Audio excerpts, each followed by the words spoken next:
Xin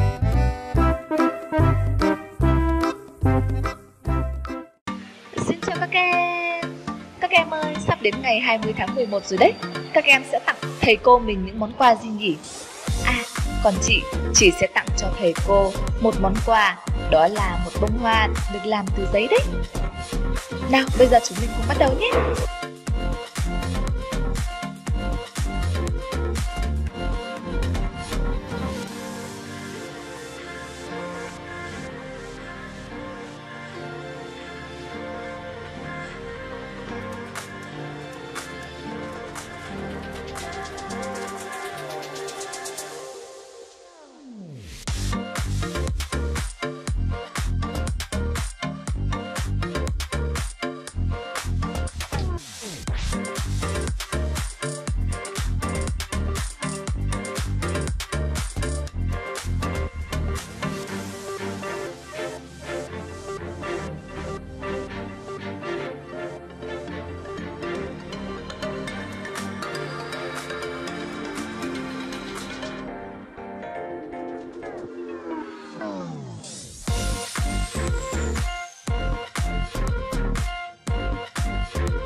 Vậy là chị đã hoàn thành xong bông hoa được làm từ giấy màu rồi đấy. Đây sẽ là một món quà rất là ý nghĩa để tặng thầy cô nhân ngày 20 tháng 11 đấy. Các em nhớ nhấn like và đăng ký kênh để đón xem những video tiếp theo nhé.